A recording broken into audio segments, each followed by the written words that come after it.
Olá, estamos de volta aqui com o Jornal da Manhã pela Jovem Pan em 100,7 e a gente vai estar batendo um papo no dia de hoje com o professor Dilson Ferreira, que é professor da Universidade Federal de Alagoas, né, de Arquitetura e Urbanismo. Professor Dilson, seja muito bem-vindo aqui ao Jornal da Manhã pela Jovem Pan em 100,7. Obrigado, bom dia. Obrigado pelo retorno, né? É sempre gratificante voltar aqui para debater a cidade.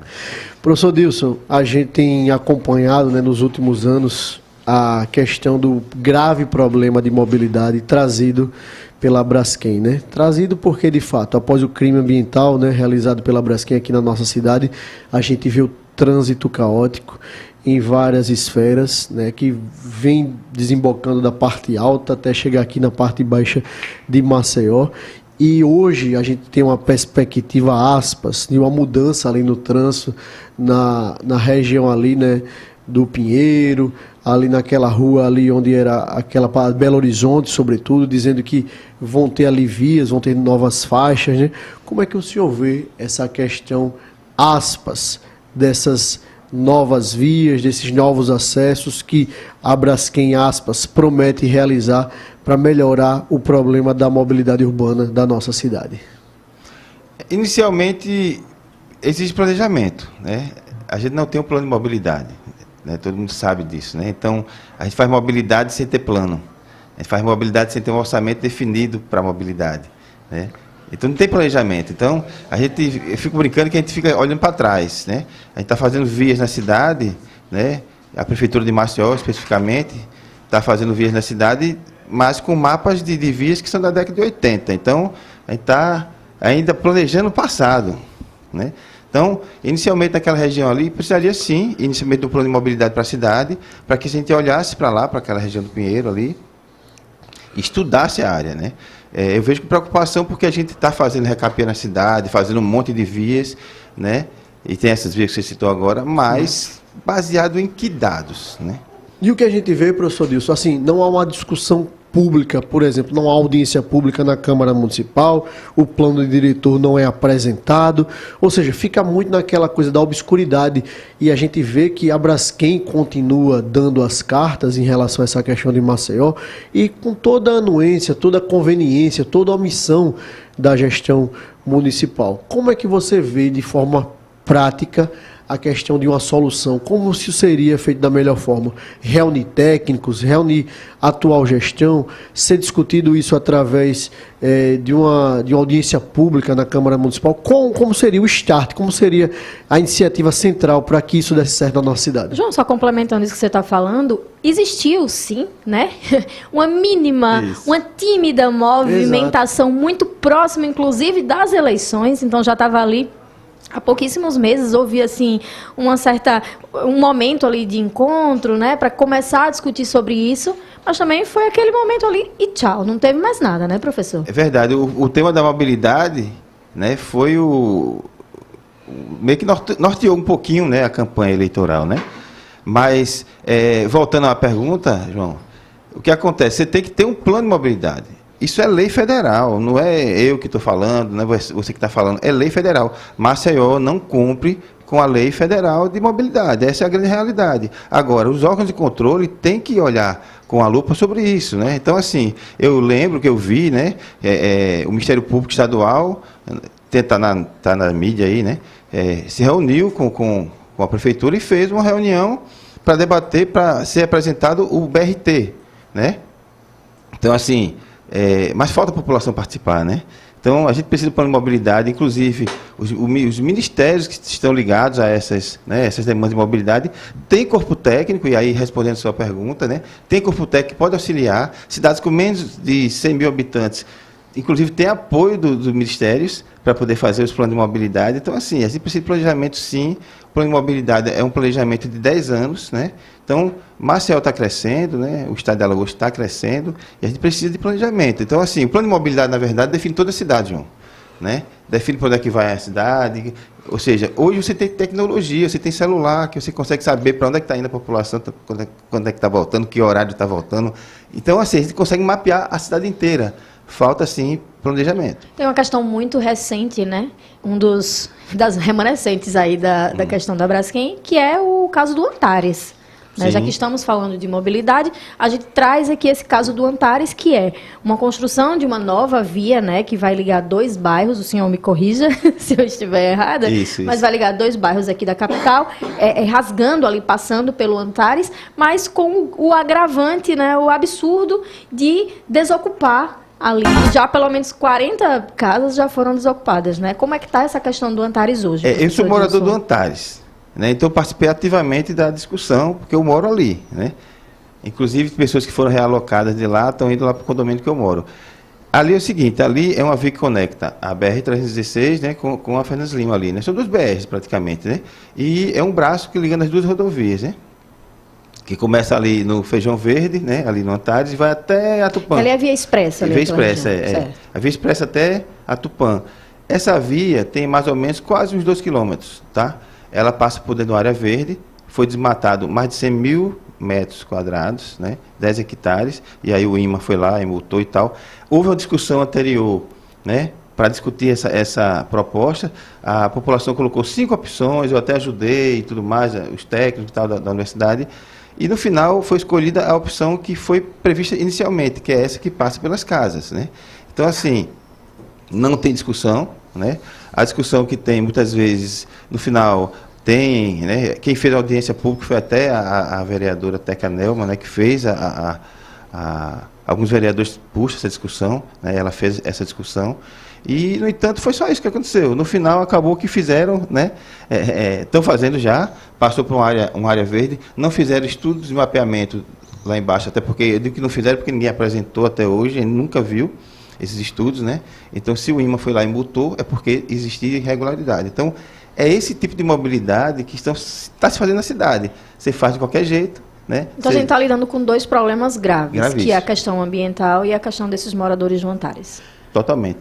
E aí, Natália, caro ouvinte, eu vou tratar de um tema aqui que hoje está sendo tratado com muito floreio, muito oba-oba, que é a questão da roda gigante da orla de Maceió. A gente já viu um problema gravíssimo do trânsito aqui em Palhoçara, Ponta Verde. Imagine agora, ônibus, van, carros se locomovendo para esse ponto, que deve ser mais um ponto turístico, mais um ponto instagramável da cidade de Maceió. Imagine qual o impacto que isso vai trazer ali. Ali tem igreja, ali próximo, ali tem escola, ali tem bares, restaurantes, muitas residências, centros comerciais. Qual o impacto que isso vai trazer ali para a mobilidade daquela região? Vai ter ponto de escoamento desse público, vai ter estacionamento, não vai? Vai ter uma área azul, vai ser cobrado? Como é que isso vai funcionar? Ou seja, nada disso é discutido entre a gestão, entre os vereadores, a população, as pessoas que ali residem, sem falar na intromissão. Imagina, você mora ali no apartamento, uma roda gigante, olhando todo o tempo para a sua sala, para o seu quarto, para o seu banheiro. Enfim, professor Dilson, fala um pouquinho sobre essa questão dessa roda gigante e o que isso pode impactar na vida dos moradores, das pessoas que transitam ali naquela região. Só para complementar a outra pergunta, a população do Antares não é contra a via, tá? Eu sempre falo isso para não gerar uma discussão. Uma polêmica. Não, todo mundo é a favor da mobilidade desde que seja planejada. Voltando à roda gigante, eu alertei em 2023, e eu vim aqui, né, naquela época, né, falar sobre isso, que essa roda gigante ela pode sim ser colocada no Jaraguá, né? Ou seja, numa área mais ampla, inclusive até ajudando o bairro de Jaraguá a voltar a ter revitalização e tudo mais. Então, seria um ponto de interesse para o Jaraguá, né? Em relação ao local hoje, o que acontece ali? Tem poluição visual, ali tem, de certa forma, é uma praça que existe, você vai, um palco de uma praça, você há vai muitos usar, eventos ali. Exatamente, você vai, né? Está tirando uma praça numa orla, né? Você está alugando, porque você está entregando para uma empresa, né? Exato. A gente fez os cálculos, né? Na época, né? E era muito barato o metro quadrado, considerando o lucro que vai ter essa empresa. Então, assim, ninguém é contra a roda gigante, ninguém é contra, né, equipamentos públicos, mas o local é totalmente, assim, do meu ponto de vista ambiental, é inapropriado, até porque vai gerar poluição, além de poluição sonora, além de problema de mobilidade, vai gerar ali também, João, um problema de poluição luminosa, porque vai ter LED, vai ter cor, né? Pode operar em qualquer horário, está lá no contrato, né? Então, assim, é grave. Então, agora, inclusive o Ministério Público, né? Ele entrou, né? Pedindo informações, né? A prefeitura para que se esclareçam os estudos, né? É porque é muito simples dizer que vai fazer isso, vai fazer aquilo, sem saber o impacto realmente, né? O impacto, como o professor Dilson colocou, a questão da poluição visual, a questão do trânsito ali naquela região, outras luminárias, enfim, tem residência ali, tem centros comerciais, tem igreja, tem escola, enfim, é algo que realmente precisa ser discutido. E o que a gente vê é uma concentração muito grande ali de equipamentos públicos, turísticos ali naquela região e outras partes de Maceió sem a devida exploração. Outras partes tão bonitas, a gente vê o Mirante do Jacintinho, a gente vê aqui próximo à redação do Jornal da Manhã, o Jaraguá, né? Esse espaço no Jaraguá que poderia ter a roda gigante, poderia ter aqueles food trucks, enfim, poderia gerar realmente... inclusive, essa região toda do Jaraguá, como você está falando, poderia ser até melhor aproveitada, né? Sim. E aí, inclusive, gera mais movimento, diminui a violência aqui nessa região, então teria um pouco mais de aproveitamento desse espaço também, né? É fato, e assim, existe o Renasce Salgadinho, que segundo a prefeitura está revitalizando aquela região toda, vai ser urbanisticamente melhor. Por que não colocar a roda gigante lá próximo? Exato. Né? Então, seria uma alternativa. Exatamente. Então é isso que eu venho defendendo. Além dessas discussões todas de mobilidade, você tem a questão do Vera Arruda. Sim, Vera Arruda. Né? Outra grande discussão de Maceió. Né? Então, assim, aí você pede os dados, teve também outra audiência, a gente foi, né? 2, na verdade, né? E assim, muito acalorada, né? Essa discussão. Acaba que, assim, a gente pediu na época, né? O pessoal da Astema, que é da associação, né? Mandar um abraço pro pessoal aqui. Pediu as informações da prefeitura. Cadê os dados de mobilidade? Cadê os estudos? E, no entanto, não tem. O que tem é que todo mundo vê, né? Então, assim, é essa mobilidade que a gente vem fazendo em Maceió. Uma mobilidade onde você bota um formulário no Google, as pessoas opinam e depois você decide. Não é assim que se faz mobilidade, é lei, né? A questão da roda gigante também é outra coisa. Estudo de viabilidade técnica, econômica e ambiental. Você tem que ter estudo de viabilidade para implantar equipamentos públicos. Está no plano diretor. Então, a gente vê as leis sendo infringidas a toda hora. Talvez seguisse o plano diretor se tivesse um plano diretor atualizado, né? Provavelmente é por isso, né, professor? Esse plano diretor, como ele está defasado, ninguém deve nem passar um olho nesse plano diretor, mas também ninguém quer discutir um modelo novo. Exatamente. Tem a questão do BRT também, né? Como é que você define o BRT, um investimento de 2 bilhões de reais, com base em que dados? Né? O professor Dilson, um ponto que você tocou do Renasce Salgadinho, é bom que a população maceiense ela esteja atenta, já são mais de 180 milhões de reais, aspas, investidos no Renasce Salgadinho. Então, é bom que todo esse volume de recurso público, de fato, ele tenha, assim, a capacidade de reverter os graves problemas que existem ali em relação ao Salgadinho na nossa cidade como um todo, porque é muito dinheiro público, a gente já viu algumas gestões pretéritas, né? Esse problema do Salgadinho realmente, aspas, ter dito que foi sanado e não foi sanado. E agora a gente vê esse investimento milionário que já teve vários aditivos, já ultrapassa 180 milhões de reais e até agora não mostrou atrasada. Atrasadíssima. É bom lembrar isso, né? É verdade. Professor Dilson, quero agradecer demais a sua participação aqui no Jornal da Manhã, dizer que é muito importante, né, estar tratando dessas temáticas, temas tão sensíveis para a nossa sociedade, para a nossa população maceiense como um todo.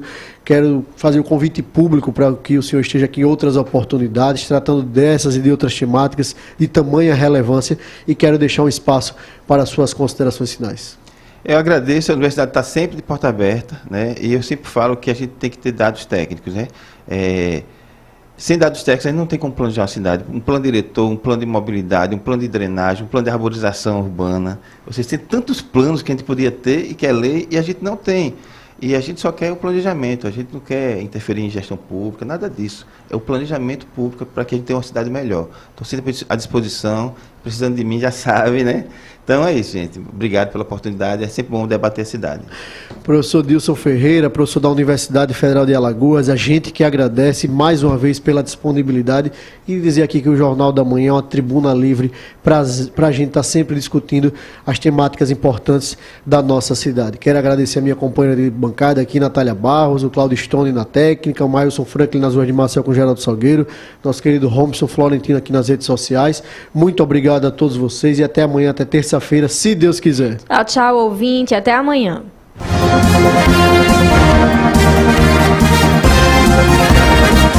Você ouviu